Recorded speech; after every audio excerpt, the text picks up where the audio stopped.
का दैनिक मन्ना। परमेश्वर की नाम की महिमा हो। नई दिन नई उम्मीद में आप सभी का स्वागत है। आज हम ध्यान करने वाला वचन 1 पतरस 1 उसका 25। परंतु प्रभु का वचन युगान युग स्थिर रहता है और यही सुसमाचार का वचन है जो तुम्हें सुनाया गया था। तो जब हम ये वचन का पहला भाग पढ़ते हैं जो कहता है परंतु प्रभु का वचन युगान युग स्थिर रहता है, तो ये वचन क्यों यहाँ पे लिखा गया, अगर उसके पहले वाले वचन को हम पढ़ेंगे तो उसमें हम जान लेंगे। क्योंकि हर एक प्राणी घास के समान है और उसकी सारी शोभा घास के फूल के समान है। घास सूख जाती है और फूल झड़ जाता है।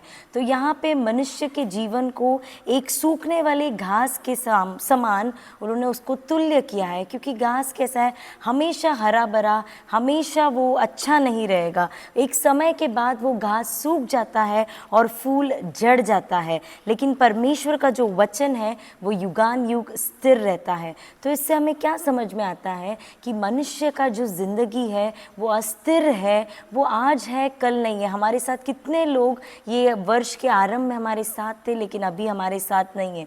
तो मनुष्य का जो जीवन है ये अस्थिर है। हम कह नहीं सकते कि अगले पल या अगले क्षण हमारे साथ क्या होगा, लेकिन परमेश्वर का जो वचन है वो युगान युग है और वो स्थिर रहेगा। तो परमेश्वर ने जो कुछ आपको परमेश्वर ने वायदा किया है उसे परमेश्वर ज़रूर पूरा करेगा। क्योंकि जैसे लिखा है कि परमेश्वर ने अपने एकमात्र पुत्र को भी नहीं देखते हुए हमारे लिए परमेश्वर ने यीशु मसीह को ये पृथ्वी में भेजा ताकि वो हमारे पापों श्रापों के लिए मरे, और जो कोई उस पर विश्वास करेगा वो नाश नहीं होगा लेकिन अनंत जीवन को प्राप्त करेगा।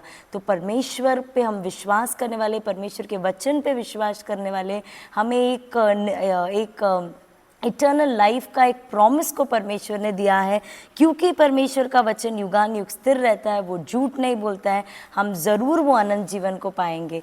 तो आइए हम विश्वास के साथ परमेश्वर से प्रार्थना करते हैं। स्तुति परमेश्वर, ये नया दिन दिखलाया इसके लिए धन्यवाद। आपके वचन के द्वारा आपने हमसे बातें किया इसके लिए धन्यवाद। परमेश्वर आपका वचन युगान युग स्थिर रहता है। परमेश्वर आप झूठ बोलने के लिए मनुष्य या मन बदलने के लिए मनुष्य का पुत्र नहीं हो। प्रभु जी आप जो कुछ कहते हो वो होता है, चाहे आकाश या पृथ्वी टल जाए, लेकिन आपकी व्यवस्था से एक भी परमेश्वर हालेलुया वचन या बिंदु यहाँ से वहाँ नहीं होती, वो ज़रूर पूरा होगी। परमेश्वर आपने जो कुछ आपकी प्रजा के परमेश्वर जीवन में आपने वायदा किया है उसे आप ज़रूर पूरा करने वाले हैं, इसके लिए धन्यवाद। ये छोटी सी प्रार्थना यीशु मसीह के नाम से सुन और कबूल कर ले पिता, आमीन।